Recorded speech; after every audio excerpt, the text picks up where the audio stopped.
E por falar em representações, eu estou aqui para falar, eu estou aqui da UFC, na UFC, Universidade Federal do Ceará, para falar sobre algumas práticas educacionais voltadas tanto para o campo do ensino de História e Estudos Amazônicos na universidade, pela Universidade Federal do Pará, enquanto era bolsista do PIBID, aplicando aulas em escola pública, no caso Deodoro de Mendonça, e também no caso das minhas práticas educacionais aqui, escolares no campo do ensino de História, pela SEDUC Ceará, como sou professor efetivo aqui, como foi bem mencionado pela Mirélia, desde 2021, enquanto trabalhei tanto como professor em Aracoiaba, no distrito de Vazantes e de Ideal, na Escola João Alves Moreira, quanto a partir de 2024, agora no início do ano, estou como professor da Escola Diva Cabral, no bairro da Maraponga, na capital do Ceará, Fortaleza. Então, eu vou falar aqui sobre algumas práticas educacionais que são trabalhadas por mim, mas que são desenvolvidas por estudantes. No caso lá do Pará, enquanto eu era bolsista do PIBID, que eu fiz graduação em licenciatura e bacharelado na Universidade Federal do Pará, os alunos ali foram protagonistas, né? Eles foram autônomos em algumas atividades, em que, inclusive, nós fizemos, além de algumas aulas de campo, nós também visitamos museus. Entre os museus, eu vou apresentar apenas uma visita, né?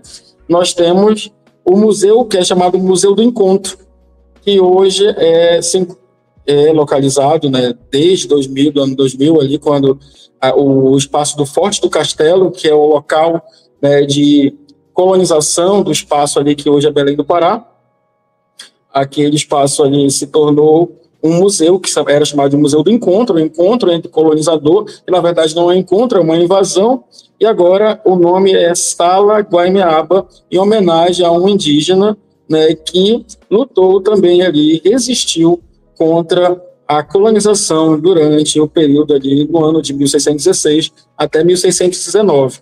E existe um espaço ali em homenagem, né, a ele, e que fala sobre aquilo que não foi um encontro, né, que anteriormente era chamado assim, o museu, entre o indígena, e aí nós temos um amplo espaço, já adiantando, né, como é esse museu, um amplo espaço de entrada, que você vai perceber objetos, né, que fizeram parte do cotidiano dos indígenas até mesmo antes da colonização, que foram encontrados a partir de escavações, principalmente a partir dos anos 2000, quando aquele espaço do forte, que é o Forte do Presépio, né, que homenageia, inclusive, o Forte do Castelo, chamado em homenagem ao Castelo Branco, né, Francisco Caldeira Castelo Branco, que foi ali o líder da invasão que colonizou Belém do Pará para expulsar os franceses, inclusive entrou em conflito com os tupinambás naquela região.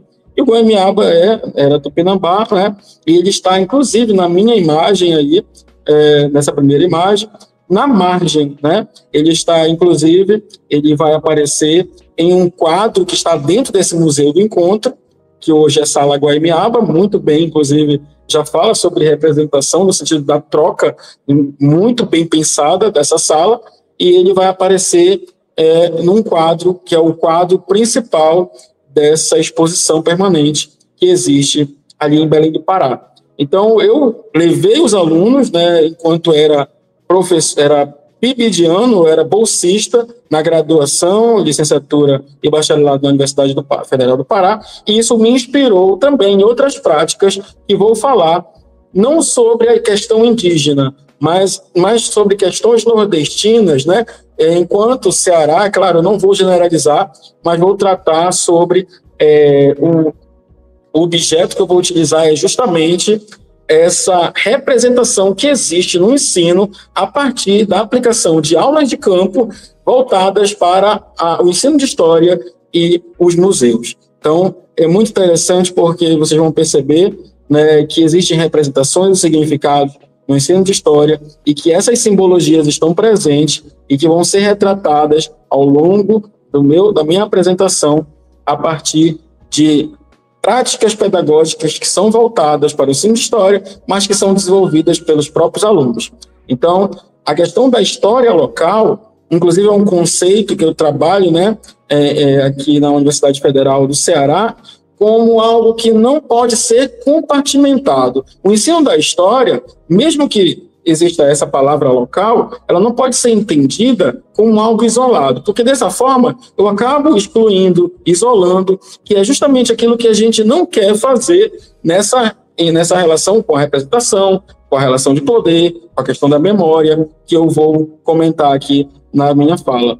Portanto, é importante eu dizer, já falando sobre história local, que ela vai aparecer em determinado momento da minha apresentação, mas eu não quero continuar mantendo, eu vou problematizar esse conceito, porque eu não quero manter essa ideia de uma exclusão, acreditando-se aí, como existe na história e na historiografia tradicional, uma permanência da ideia de que a história oficial e que a história construída do Brasil é uma história do Rio de Janeiro e São Paulo somente. A gente não pode pensar desse jeito.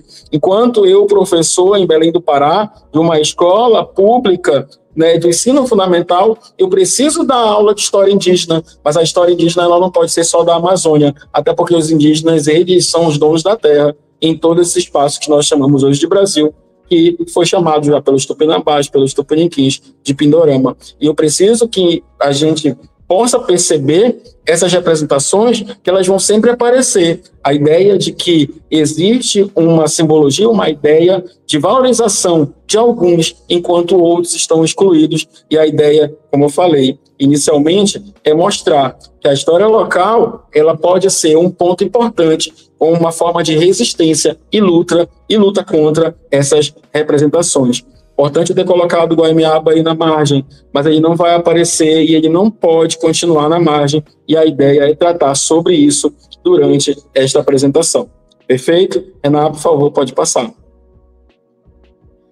E já iniciando, falando sobre essa concepção de representação, utilizo o Chartier no uso das representações que são ligadas diretamente à relação de poder.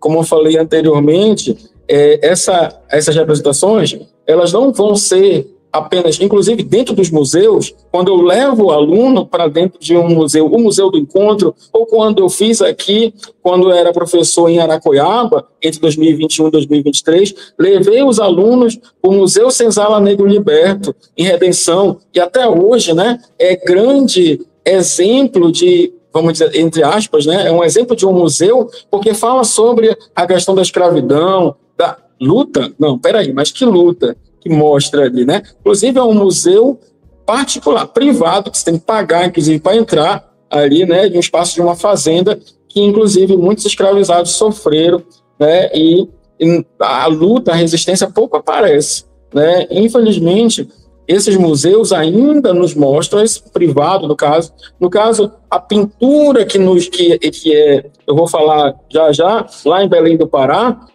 no Museu do Encontro, lá no Forte do Castelo, onde eu levei os alunos, enquanto eu era pibidiano, o Guaimiaba aparece na margem, né? Aquela ideia de que o indígena ele vem sempre antes, ele está preso no passado. Essas representações, essas formas de mostrar imagens como os quadros, como pinturas, os próprios objetos, né? Eles não são sem intencionalidade.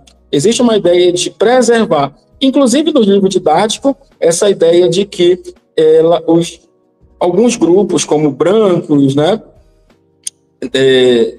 brancos, da elite, né, ricos, héteros, nesse caso, sempre vão estar, né, como se fossem hegemônicos. E a ideia, geralmente, é justamente a gente resistir contra isso, né, percebendo que existe uma energia própria, que vai tentar persuadir os leitores, quando é no caso do livro didático, em alguns livros que ainda aparecem, que eu vou mostrar, inclusive, que eu encontrei na pesquisa lá em Aracoiaba, livros de uma história oficial que mostra, que conta, entre aspas, a história de todo um grupo, mas que ainda preserva uma história tradicional, de uma elite, de grupos de famílias, né, tradicionais de determinado tempo, mas que exclui outros grupos ao longo dessa história e eles continuam nas margens. Então, nós, espectadores, nós que observamos, mas nós podemos problematizar a partir dessa análise qual é a real intenção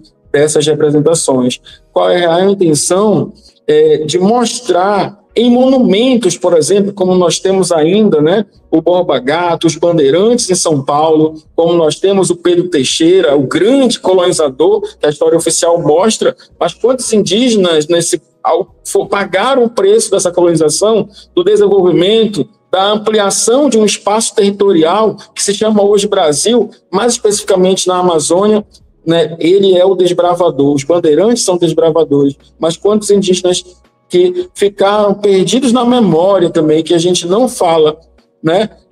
Na própria representação, se a gente pensar aqui rapidamente, da história do Tiradentes, né? Que é recriado, ele ressuscita a partir da ideia de que o Brasil precisa, a partir do período republicano, de um herói. Assim, Pedro Teixeira também e outros sujeitos foram monumentalizados, foram elevados a uma categoria de uma história oficial que muitas das vezes não é problematizada, mas no ensino de história deve ser, a partir do momento que o estudante, dentro da sala de aula e não fora, por mais que seja necessário que a gente perceba isso, é importante que a gente faça com que os nossos jovens e estudantes já comecem a formar a sua consciência crítica, a sua consciência histórica, aquela pensada por Schmitt, por Husen, né, na ideia de que ele precisa entender esse conceito, esse contexto, para que ele possa perceber quais são os problemas em uma história, por exemplo, uma história de uma versão única. Então, a gente precisa perceber, nesse sentido, que os museus, eles são objetos, são lugares, são espaços que a gente pode reconhecer, a gente pode receber, perceber como um espaço de ressignificação para o próprio estudante, nesse sentido, de promover a consciência histórica. Mas, fora da sala de aula, esses espaços estão abertos, os monumentos estão nas ruas, e a gente precisa identificar, entender, e a partir de debates importantes como esse que nós estamos realizando agora, entender como podemos ressignificar, nós podemos fazer com que essa marginalização ela seja percebida como algo intencional, e isso é político. Eu vou falar já com mais detalhes. Renan, pode passar. E aí, pessoal, eu tenho alguns objetivos daqui que eu trouxe para vocês. Eu vou fazendo a leitura aqui e já vou identificando exatamente quais são os objetivos, tá? Demonstrar como o ensino de história contribui para a formação de cidadãos críticos e conscientes, né? Tanto eu em projetos lá, enquanto bolsista do projeto de iniciação à docência, enquanto ainda aluno da Universidade Federal do Pará, né? A gente já aplicava projetos como aulas de campo, levava os alunos da escola para os museus, nos caminhos, já falava sobre a questão da memória, o nome das ruas, quem eram aqueles sujeitos. Mas aí a gente sempre estava falando quem eram os sujeitos. Eram políticos, eram membros de classe alta, eram aqueles que habitavam espaços como palacetes, que estão presentes ali no centro da cidade de Belém, no bairro de Nazaré, por exemplo, nós temos nome de rua, que dão... A República ela é muito presente, né? Que são homenagens ali vivas, né? Os nomes das placas estão ali. Todo dia alguém fala, alguém passa na rua Benjamin Constant, não só no General, mas no Generalíssimo Deodoro. O nome da rua é Generalíssimo Deodoro. Aqueles espaços ali foram, durante a República, no início da República, aqueles nomes foram trocados, eram nomes que rememoravam a grandes heróis, bem entre aspas, que eram donos do poder durante o Império, e aí vai se transformar no centro da cidade, num grande centro de memória. Mas onde estão os marginalizados? Em Belém do Pará, por exemplo, a gente não passa no centro, numa rua que se chama Tupinambás ou Tupiniquins. Esses nomes de ruas nós temos, mas estão na periferia, né, no bairro dos Jurunas, né, nesses bairros que não estão no centro. Então, isso também se percebe no sentido de entender que a marginalização, a exclusão, ela não é apenas no tempo presente, ela está no passado, mas são marcas da memória. E essa representação, nesse sentido, é importante perceber que não é algo aleatório, é algo intencional, é político, faz parte não só da memória fora da sala de aula, mas está no livro didático também. E o aluno entendendo isso, é a partir disso que ele vai se formar como um cidadão crítico. E como eu falei, dessa forma, a gente pode analisar esses métodos de ensino, né, que engajam os estudantes e promovem o pensamento crítico. que vai aí formar a consciência crítica de percepção do estudante como algo, um agente da sociedade, que pode transformar essa sociedade, né? E essa educação voltada para a transformação, né, social é pensada também por Paulo Freire, né, um grande pensador aí, filósofo da educação, que nós temos também como referência. Então, apresentar como esses museus eles vão atuar como espaços de aprendizagem, como eles podem ser utilizados, é uma forma, inclusive, o que eu escrevo, né, no mestrado, no Prof. História, na UFC, trabalhando a perspectiva, tentando não contribuir, não ensinando, né, mas tentando contribuir com outros professores a partir dos meus produtos, né, para que eles possam também se engajar, porque a formação, nesse sentido, infelizmente, na própria universidade, nós não temos, não podemos, nem tem tempo, né, para ter algo tão específico. O Prof. História, ele é importantíssimo na minha formação, justamente por essa contribuição, pela questão de nós entendermos que a aprendizagem significativa ela é importante, ela está dentro do contexto da realidade do aluno, e é a partir da análise da percepção do aluno que ele vai observar por que o indígena ali, não fala nem indígena primeiro, né? Porque o índio está excluído, ele está do lado. Inclusive, no próprio quadro que eu vou analisar, dentro do Museu do Encontro, Sala Guamiaba, vocês vão perceber que ele está na margem, literalmente, ele não está no centro, ele está ao lado, excluído, inclusive na própria representação no museu, dentro do museu, um quadro chamado Encontro das Amazonas. Beleza? Então, é importante a gente atentar também para a questão da preservação do patrimônio. Os atos de rasura, que são inclusive utilizados hoje no próprio Instagram, nas redes sociais, são importantes nesse sentido para que a gente possa desenvolver a ideia de que não devemos, né, destruir o patrimônio. Nós devemos construir algo que possa resistir a essa preservação oficial, tradicional, que ainda existe, não só no ensino de história, mas também no patrimônio. Por isso, em 2021, né, a gente sentiu ali teve aqueles momentos de atos de vandalismo contra o patrimônio, cortaram a cabeça do Cristóvão Colombo, enfim, destruíram outros monumentos, outras estátuas, né? Mas que estátuas são essas? Inclusive, um trabalho desenvolvido aqui por outros historiadores na própria UFC, falando sobre monumento, educação patrimonial, que é algo muito importante também, um campo muito desenvolvido aqui, que os autores, os professores, mestres, doutores daqui da universidade também desenvolvem, né? Então, esses atos de rasura, como eu estava falando, que acontecem dentro do Instagram, poderiam também estar presentes ali naqueles espaços, também, né, para não ser necessário as pessoas terem contato com isso na escola, e da formação do professor, a gente sabe que isso é muito recente, né? Eu, pelo menos, saí da escola, do ensino médio, sem aprender isso.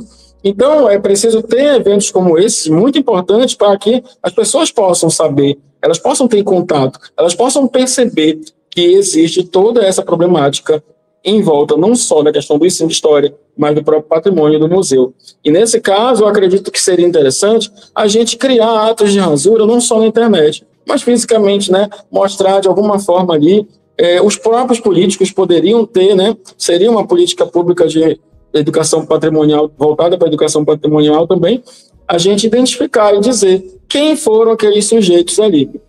Não da forma como a história oficial quer contar, mas da forma que de fato aconteceu. Não no sentido de dizer que a história é uma verdade absoluta, não quero dizer isso, mas que existem várias versões. Quem sabe contar duas versões, aquela daquele que foi conquistado, né, na verdade foi invadido seu território e foi morto, não só pela arma, mas também pela questão da saúde. Os indígenas continuam, infelizmente, ainda na margem, mesmo com leis, né, na própria educação, como a Lei 11.645, de 2008, que prevê a história indígena e a história do indigenismo dentro da educação, ensino básico, na rede pública de ensino, em particular também no Brasil.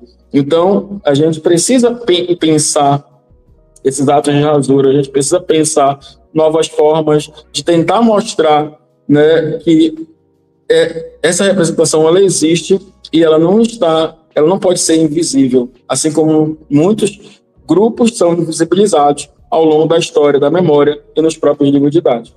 Examinar como diferentes culturas e grupos são representados na história e nos museus. Discutir como a representação cultural nos museus, a representação cultural aqui muito evidente em relação à questão, inclusive eu vou falar quando eu estiver finalizando a minha fala, sobre a minha atuação. Eu estou mais voltado agora na questão da minha prática como bolsista do PIBID, né? Mas eu vou falar sobre como isso me inspirou para chegar até aqui e ser professor trabalhando nesse campo, nessa área aí de pesquisa que é o ensino de história e os museus. E o ensino de história pode influenciar a identidade e a percepção dos estudantes nesse sentido. Abordar o papel dos museus na preservação e valorização das locais, regionais e globais, como eu vou mencionar já nos próximos slides. Pode passar, Renan.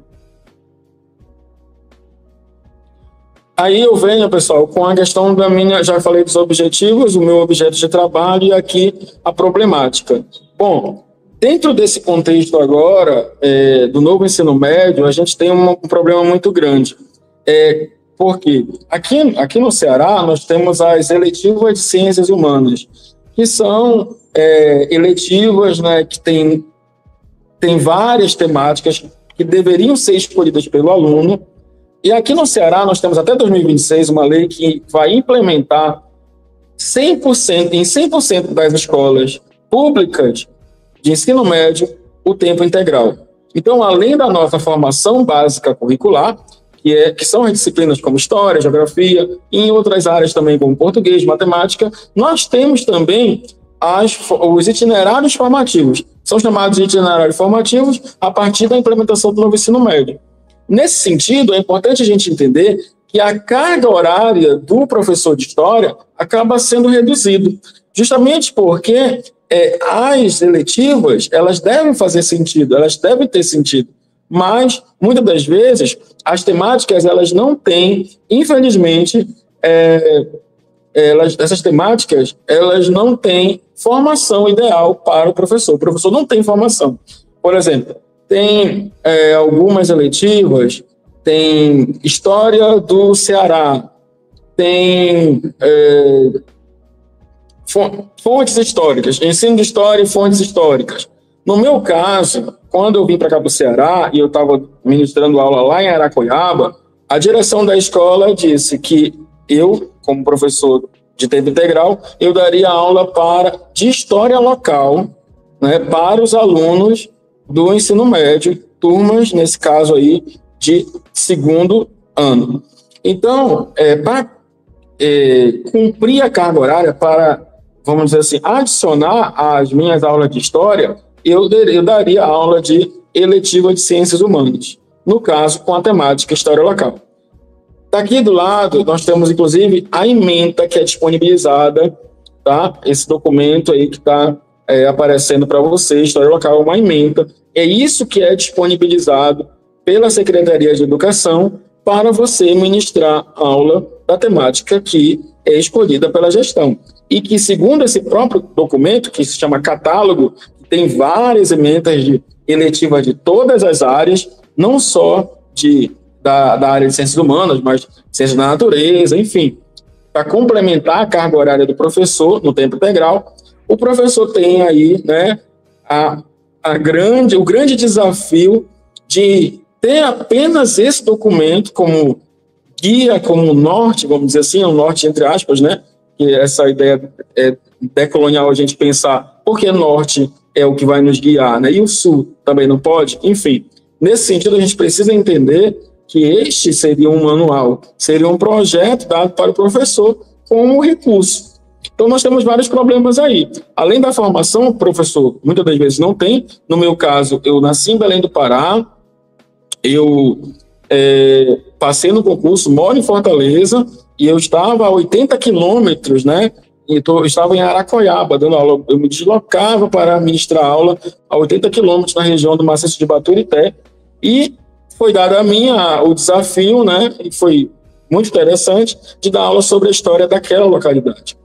Então, o professor André foi pesquisar em livros de história de Aracoiaba e o André, como professor aqui que vos fala, não encontrou nada que falasse sobre as comunidades que são ligadas aos distritos onde a escola estava presente fisicamente, ainda está, né? Que é a Escola João Alves Moreira, enquanto dei aula em 2021 e 2023, né? E eu daria aula de história local. Então, essa é a ementa que foi dada, esse é um problema, né? Enquanto o PCN aí, ele diz, né, o parâmetro curricular nacional, assim como a BNCC, a gente encontra na própria LDB a ideia de que o ensino e a aprendizagem de história estão voltados para atividades que os alunos possam compreender. Isso é importante, muito importante, uma história que faça sentido. Mas de que forma o professor pode fazer isso sem uma formação? Nesse sentido, eu pensei uma palavra que ela, inclusive, está presente na minha dissertação, que é o protagonismo, que é muito estimulado aqui no Ceará pela Secretaria de Educação. E o protagonismo, ele deve ser executado pelo próprio estudante. O chamado protagonismo estudantil é a ideia de que o aluno, além de ser sujeito histórico, essa é uma percepção minha, né? Eu penso dessa forma. Mas o aluno deve ser protagonista da sua própria história. E aí eu não penso no sentido daquela ideia de que dentro do currículo agora do ensino médio, nós temos a formação cidadã, né? A gente tem aquelas disciplinas que nós temos o professor, diretor de turma, que, claro, é um outro debate, isso, mas chega a ser uma problemática também, porque o protagonismo está dentro dessa ideia de uma educação bancária ainda, que é muito ensinada ainda, né, nesses currículos. Ou seja, nós sabemos que os currículos ainda são uma relação de poder, mais uma representação, porque eles ainda preservam uma ideia de uma história voltada para o campo tradicional. Por exemplo, essa ideia do novo ensino médio de vir com interdisciplinaridade, mas muito apenas reduzida, né? Um ensino de história reduzido, inclusive muito mais oficial e tradicional do que aqueles que nós tivemos há pouco tempo atrás. Então, essa implementação, inclusive depois do golpe da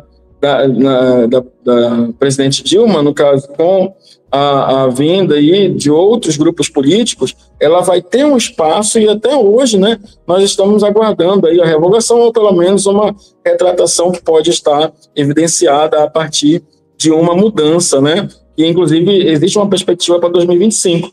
No entanto, a gente ainda tem contato com documentos como esse que a gente tem que problematizar, escrever e debater, porque ainda são ainda preservações de uma relação de poder, de uma história que a gente acredita que seja para preservar a ideia de uma história tradicional, porque a gente entende que se o professor pegar só essa ementa aí, ele não vai desenvolver um trabalho que possa ser decolonial, né, que possa pensar em outros grupos que não estão presentes nos livros, porque se a gente pegar apenas o livro oficial daquele espaço, daquele lugar, como no caso em Aracoiaba, a gente não vai ter a voz e a vez de indígenas que são tão importantes ali na fundação, na formação daquele território, né, e que não estão presentes nos livros que estão sendo divulgados aqui nesse momento em Aracoiaba.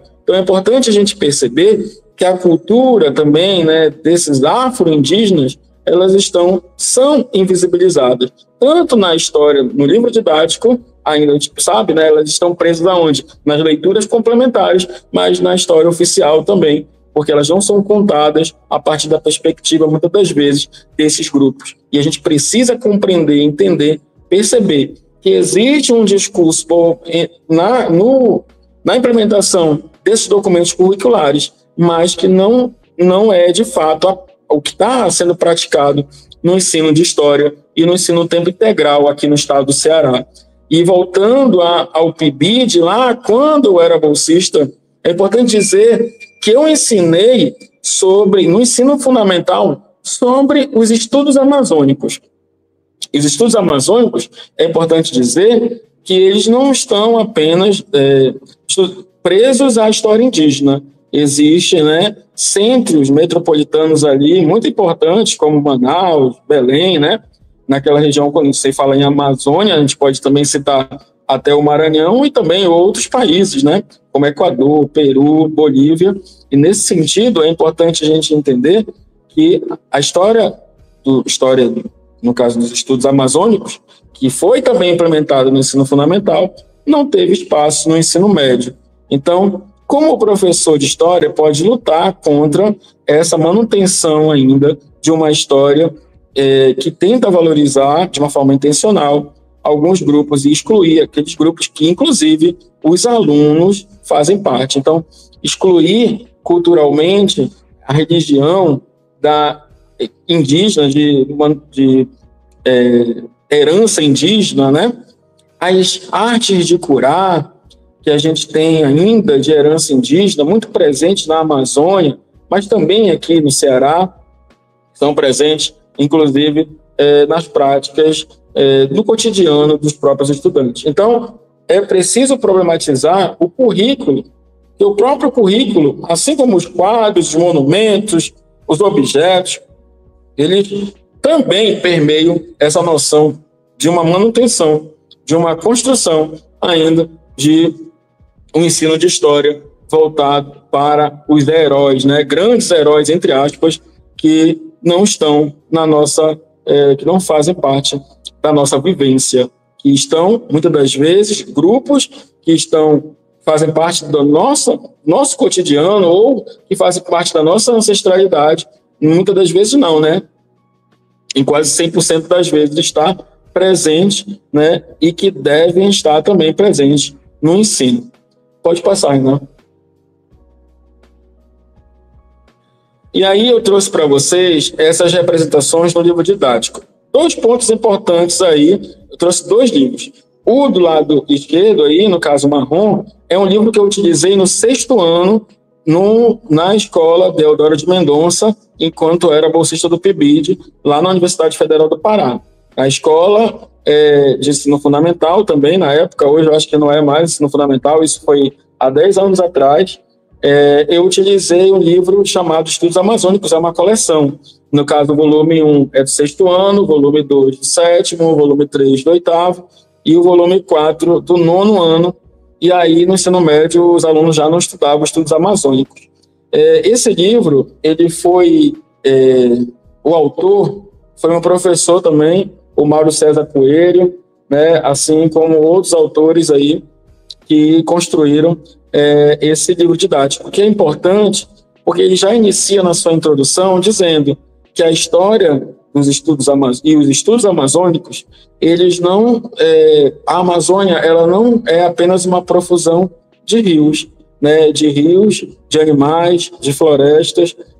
Nós temos também os mesmos problemas que muitos centros urbanos contêm. Nos museus, nós temos problemas também, como no caso, a manutenção, né, de um quadro que mostra o encontro, mas um encontro que não aconteceu, porque o que aconteceu mesmo foi uma invasão, e que deve ser problematizado, que deve ser mostrado para o aluno, não apenas como um recurso, mas esse recurso, o mais importante, que nele cabe, é a reflexão, que nele cabe, com certeza, uma problematização, que é justamente aquilo que eu faço.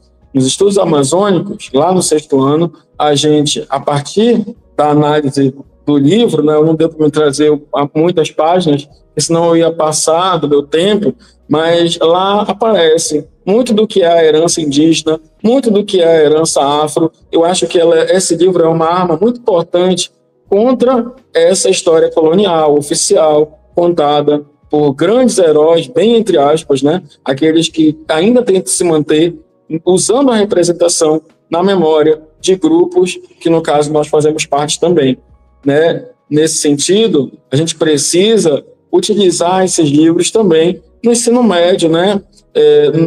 E esses currículos, quando eles têm uma brecha, como é no caso lá da ementa que foi disponibilizada, a gente, como professor, a gente também tem que ser um agente da transformação. A gente também tem que utilizar essas brechas, essas ausências, para fazermos o ensino a partir dessa perspectiva. Eu não digo somente na perspectiva, mas entender, fazer com que o aluno possa perceber que a gente tem direcionamentos, que a gente tem posicionamentos e que o ensino também ele cabe dentro do processo político, econômico. Livros didáticos, vocês sabem, eles são vendidos, né? Eles são comprados, eles são divulgados e eles não, com certeza, não são os melhores que estão na sala de aula, são aqueles que estão de acordo politicamente a uma forma de pensar que muitas das vezes não é a forma em que os povos, os grupos, os movimentos, essas pessoas os movimentos sociais, as pessoas que fazem parte, que estão presentes na sala de aula, não só os estudantes, mas professores, né, não estão alinhados muitas das vezes, né? Então, a gente precisa usar esse livro didático como uma arma importante para que a gente possa quebrar essa representação e criar novas representações, por que não? Mas discutir sobre isso na sala de aula. Então, muito importante eu dizer, da onde eu falo, né, é do ensino, e a representação ela ela está ali dentro, ela está presente, não só no museu quando eu levo um aluno, mas está dentro, ali naquele espaço físico, escolar, no chão da sala de aula, com a presença do livro didático. Nos livros de história, quando a gente pega aí alguns livros, vamos pegar o do Alfredo Boulos, que vamos dizer assim, ainda um que compreende mais, né, a ideia de que é necessário a gente ensinar sobre a história indígena, a história afro, mas muitas das vezes a história desses grupos ela está presente apenas nas atividades complementares. Isso é um problema, porque deveria estar na capa do capítulo, com certeza absoluta. Então, nessa perspectiva, lá enquanto professor no Pará, e essa simbologia indígena, ela está presente em cada mapa, em cada fonte, em cada documento que está presente aí nesse livro. Nesse lado direito, já o verde, amarelo aí, né, Aracoiaba, História em Retalhos, do Salomão Alves de Moura Brasil. O Salomão Alves de Moura Brasil, ele é chamado de historiador, mas na verdade ele é um memorialista que fala sobre a história de Aracoiaba, e ele acaba mostrando nesse livro, que tem 2 volumes, que foi escrito ali em 2012, né, há pouco tempo atrás, inclusive pós-mortem, né, ele faleceu ali naquele período, mas foi desenvolvido pela sua esposa, né, o final dessa edição aí que eu acabei de colocar aí, a única edição, e tem 2 volumes. E esse livro, quando cheguei aqui no Ceará, e que foi dada a missão para eu ensinar sobre a história local, eu pensei, vou procurar os livros, né, de história da região. E encontrei, né, vamos dizer assim, esse clássico, né, infelizmente tem muitos problemas, né, nós temos algumas imagens que, inclusive, o próprio Salomão de Alves de Moura Brasil, ele se coloca num Photoshop de 2012, junto com políticos, né? Eu não estou com o livro, eu estou aqui na Universidade Federal do Ceará, não estou com o livro agora aqui, mas ele acaba inserindo para se colocar, de fato, na história, né? Assim, literalmente, se colocar na história. Nós temos um museu em Aracoiaba que, quando eu tentei visitar, encontrei muitos problemas, porque nesse museu em Aracoiaba, ele estava sempre fechado para reforma, mas eu insisti. E quando eu cheguei lá e consegui ter contato, muitos dos profissionais que estavam ali dentro não sabiam sobre a importância de alguns objetos e alguns documentos. Inclusive, eu encontrei o projeto de lei de implementação daquele museu em um armário que estava ali, meio que de lado, né? E eu, quando perguntei que documento era, que papel era aquele, que eu não sabia que era um documento, os trabalhadores de lá disseram que não sabiam. Fui olhar e era o projeto de lei. E quando fui perguntar sobre os outros objetos, eu percebi que ali, de fato, era um repositório de coisas antigas, né? Porque ali foi dito, essa xícara foi a xícara que Salomão Alves de Moura Brasil tomava o seu café. Essas fotos foi no célebre marcha do 7 de setembro, enquanto a história indígena, que de fato ela faz parte, inclusive o nome Aracoiaba, né, quer dizer o lugar onde as aves cantam, de fato, ali não estava sendo representado, não tinha um espaço, um local, e ali não era o local apropriado para a gente, no Museu de Aracoiaba, a gente entender sobre a história indígena. Então, eu sempre busco, né, a tentativa, e né, esse livro, ele ainda inicia a ideia de que os indígenas, na verdade, os índios, né, infelizmente, pessoal, eu fico até meio triste de falar sobre isso, dizendo que eles eram incivilizados. 2012, né? Incivilizados, selvagens, primitivos no sentido não de vir primeiro, mas por não serem desenvolvidos. Então, é muito triste, que é uma história que eu não usaria esse livro, não usei, né, como referência, eu usei para problematizar, escrever, né? Estou escrevendo aí a minha dissertação, estou finalizando o mestrado e escrevendo sobre essa história oficial, mas não a que eu não utilizei na minha aula, utilizei o protagonismo, né, que é muito falado no Ceará, como eu falei anteriormente, para tentar reconstruir, ressignificar e fazer com que o ensino de história ele possa ser, de fato, significativo e não esteja tão distante, mesmo tão próximo, né? Como é que pode, né? É história local. E aí a gente vai atrás de documentos, né? A gente vai atrás dos livros didáticos ou dos livros da própria historiografia, e a gente encontra problemas tão recentes, né, que não deveriam estar no século XIX, né, com a história positivista, né, enfim. Então a gente precisa também perceber que essas histórias elas estão muito próximas de nós, mais do que nós imaginamos, mais do que a gente poderia imaginar. E nesse sentido, essa história ela fica muito distante do aluno. Nós, professores, temos o desafio de tentar quebrar essas representações, tentar combater, de problematizar essas representações e colocar esse livro didático, esse livro da historiografia, como eu fiz, na sala de aula, mas para que eles possam perceber esses problemas. Por favor, pode passar, né? E aí, pessoal, eu volto um pouquinho para mostrar aí onde eu me inspirei, né, em trabalhar com o protagonismo, que eu vou já falar, né, foram as aulas de campo que, enquanto era bolsista, fui supervisionado pela professora Rosângela, que está na imagem, sentada no lado direito inferior, né, ela era professora da escola Deodoro de Mendonça, eu era bolsista, estudante de graduação, licenciatura e bacharelado em História na Universidade Federal do Pará, em 2014, isso, e hoje eu acabei de sair de uma reunião, né, hoje, dia 14, né, de novembro, para assumir aí o posto de supervisor do PIBID, como professor da Escola de Cabral aqui no Ceará, recebendo aí, né, as orientações da professora doutora Ana Carla Sabino Fernandes, que é do Prof. História, que é, no caso do mestrado acadêmico, né? E aqui no Ceará é grande referência na educação.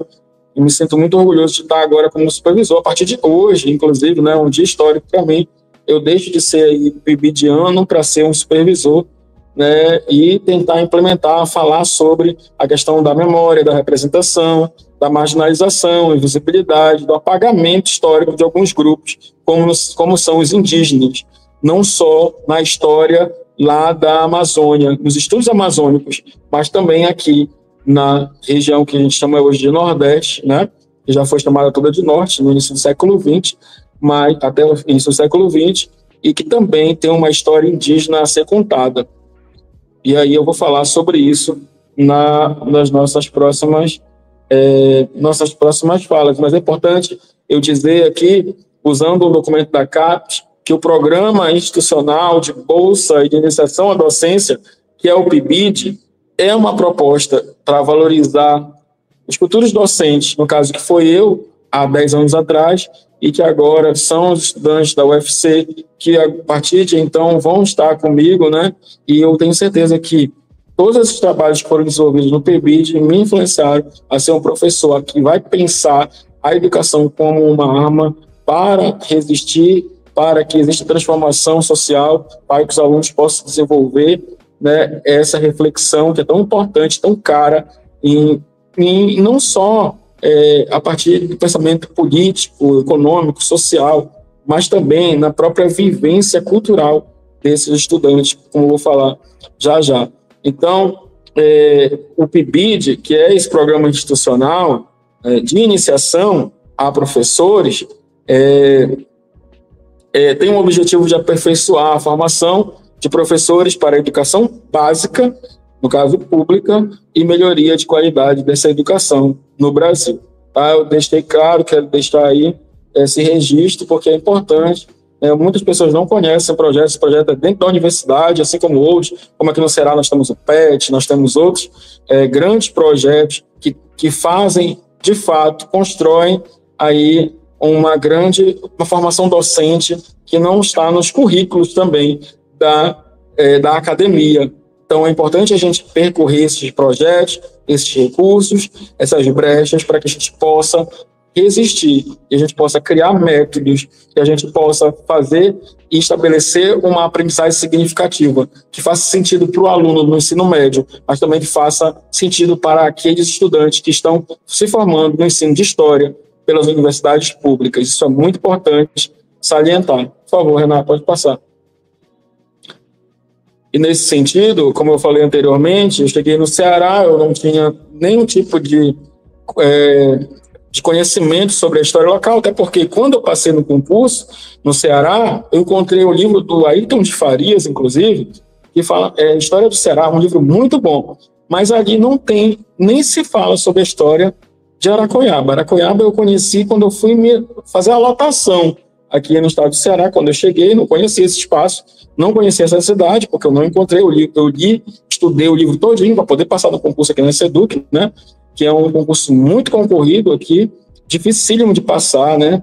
Eu sou assim, muito grato às pessoas que contribuíram para isso. E aí eu li o livro sobre a história do Ceará e ali não estava presente Aracoiaba. Então, como é que eu ia utilizar? Eu ia utilizar o livro que eu estudei para o Ceará, onde é que estava presente no livro de História do Ceará, né? Já está dizendo o nome. Quando eu cheguei para dar aula de História Local na Zona Rural de Aracoiaba, procurei o livro, encontrei aqueles problemas, como História Aracoiaba, História em Retalhos, do Salomão Alves de Moura Brasil. Então, como eu ia fazer com que os alunos pudessem desenvolver um bom trabalho e eu pudesse, de fato, como Maria Auxiliadora Schmidt fala, né, trata sobre uma aprendizagem significativa, poderia ensinar os alunos algo que fizesse sentido, que estivesse presente no cotidiano. O que eu fiz? Eu utilizei o protagonismo estudantil com a utilização de fontes históricas. Em aulas de campo, os alunos buscaram, eles também utilizaram a fonte oral, muito importante, utilizando aí com entrevistas com mulheres importantes da história ali e que fazem parte daquela história e que se conhecem muito, mas que não falavam, né? Que não tinham para quem falar. Então, os alunos deram voz a essas mulheres, mostraram alguns documentos. Nós fomos para arquivos públicos, nós somos muito gratos ao professor Tiago, que abriu ali o arquivo, né? Inclusive, arquivos aí que nunca tinham sido visitados, como no caso do arquivo da Câmara Municipal de Aracoiaba. Também agradecer ao Padre João, que é um cara assim, que lá em Aracoiaba ele é o pároco, né, da Igreja de Nossa Senhora das Graças Ideal, que é um dos distritos que eu dava aula.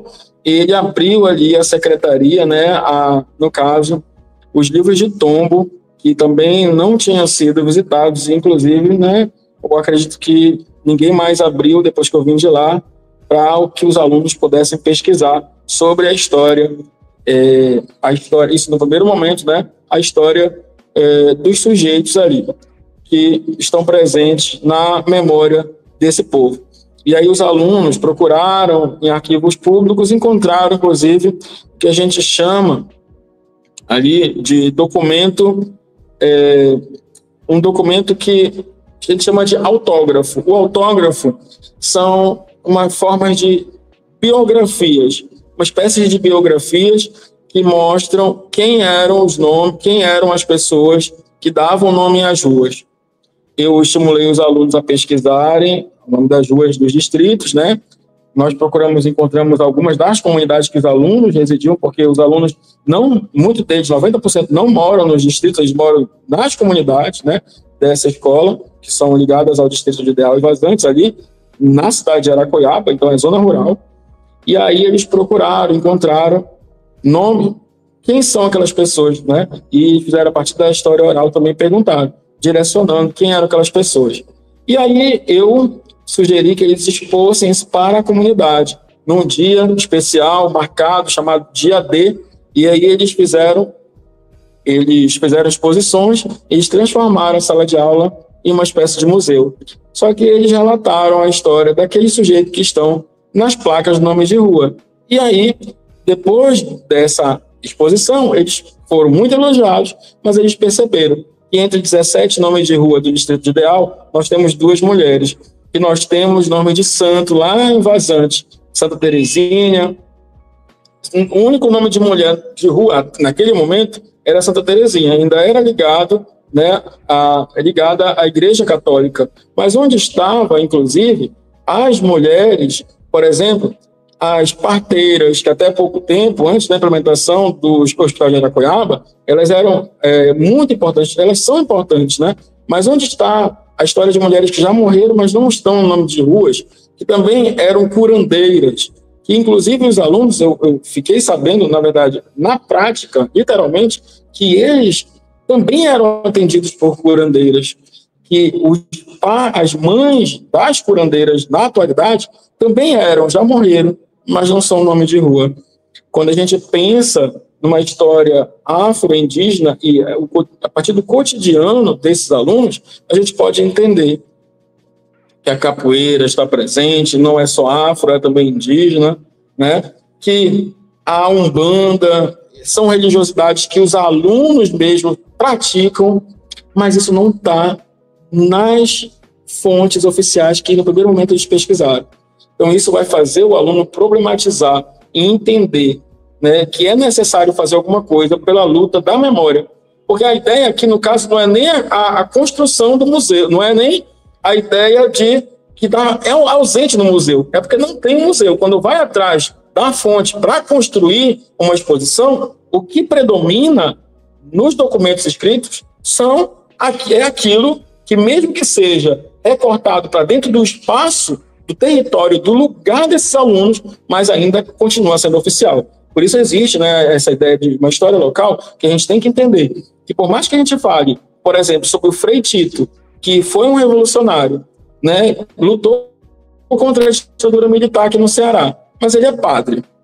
Nesse sentido, a gente precisa entender que ainda, nesse caso, como eu penso a história local e estou pesquisando ainda mais, claro, né, eu me deparo, né, eu me deito sobre e gosto muito das leituras do Barros, né, de Assunção Barros, enfim, Goulbert, vários historiadores que pensam essa história muito mais voltadas para a quebra dessa história oficial. Mas muitas das vezes a gente ainda é recorrente nas pesquisas ainda, a gente ainda dá valor àqueles grupos. Eu penso a história local no sentido de uma resistência, do momento de dar vez e voz, de você dar visibilidade àqueles sujeitos que não estão. Então, os alunos pesquisaram, fizeram a análise de fonte, mas perceberam, problematizaram. Isso já é um primeiro sinal para entender que o aluno, de fato, ele já está criando essa consciência histórica, como o Hilsen diz, no campo da educação, e principalmente no ensino de história. Pode passar, por favor. Então, aí eu falo sobre o próprio Hilsen, como eu acabei de comentar, e aí pode passar, por favor, de novo, para eu mostrar esse quadro aí do Antônio Parreiras, né, que é um pintor, que esse quadro, pessoal, ele está ainda presente, não só no Museu Histórico do Estado do Pará, que eu nunca consigo entrar quando eu vou lá, porque nem consegui entrar com os alunos, porque ele está sempre em reforma, mas esse quadro também, nós temos uma réplica lá no chamado Museu do Encontro, quando eu levei os alunos, mas hoje chamado de Sala Guaemiaba. E aí você percebe, né? O Guaemiaba está no canto ali inferior esquerdo, olhando, no caso tem um olhando, mas tem o chamado aí indígena cabelo de velha, como era chamado, né? Chamado com certeza por alguém que não era indígena, para dar esse nome, e está chorando no canto ali, né? Na periferia, enquanto o Pedro Teixeira, que tem um monumento em Belém do Pará, está no centro. Pensa em representação nesse sentido, de entender que ele não está no centro de uma forma aleatória, existe uma intencionalidade, e essa intencionalidade ela se mantém no campo da história, no campo das artes, no campo da museologia, no campo de todas as áreas que a gente precisa se debruçar, que a gente precisa entender e perceber que este aí não é a conquista do Amazonas, é a invasão, é a entrada aí do rio Amazonas para desbravar, entre aspas, né, e destruir várias etnias indígenas, é o que acontece, inclusive, a partir dos registros, né? Pode passar. Hein? E aí já o detalhe, né, da imagem, como eu falei, no centro, as bandeiras representando o poderio, né, no alto, né, o poder colonizador, enquanto nós temos na margem o indígena de cabeça baixa, chorando e, com certeza, lamentando essa invasão, né, dos povos europeus. Pode passar, Renan. Aí nós temos, nesse próximo slide, aí nós temos alguns dos momentos da exposição que os alunos fizeram, que eu comentei.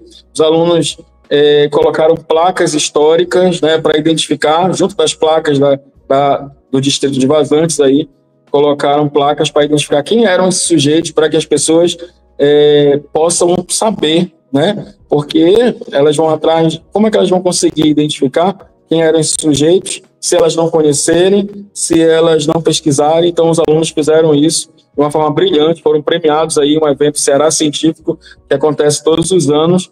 Esses alunos aí foram medalha de ouro num evento que é em todo o estado de Ceará. Pode passar. Aí, nós temos do lado esquerdo, pessoal, um museu das relações étnico-raciais. Falei no início da minha apresentação que nós temos no maciço de Baturité, naquela região ali de Aracoiaba, próximo de Aracoiaba, que é chamado de maciço de Baturité, 80 quilômetros de Fortaleza, nós temos um museu, que é o Museu Senzala Nego Liberto, que mostra tragédia, que mostra sofrimento, infelizmente, que é ainda visto como um grande museu, porque Redenção foi a primeira cidade aí, né, a libertar os escravizados, né? Tem um amplo debate sobre isso também, mas vocês, a partir disso, da visita dos alunos perceberam e também por conta da observação deles, da análise das fontes, que ainda se contava uma história oficial, mesmo que seja mais próxima deles, eles pensaram e criaram em 2023, dia 13 de dezembro de 2023, se eu não me falha a minha memória, o Museu das Relações Étnico-Raciais, um espaço que foi entregue aí, doado pela Igreja Católica, o pároco aí, a gente falou sobre a igreja, falamos sobre religiões de matriz africana, falamos sobre capoeira, falamos sobre candomblé, mostramos objetos de parteiras, objetos de rezadeiras, fotos, imagens, que foram, inclusive, mostradas para alunos, para a comunidade, para alunos de outras escolas na região, e foi um momento muito importante, que inclusive faz parte aí da minha dissertação no Prof. História, a qual eu tenho muito orgulho. Então, essas representações, elas fazem com a atuação do professor, claro, né? Mas principalmente a partir da prática do aluno, a gente tentar resistir contra ainda essas manutenções de um poder, de relação de poder, que ainda são existentes no ensino de história, na museologia e também no próprio cotidiano, porque essa história, ela é vivida e ela faz parte da própria vivência do aluno, e elas não podem ser esquecidas, assim como da cultura, da história e da memória de indígenas, de africanos e de todos que são marginalizados até o dia de hoje. Muito obrigado e uma ótima noite.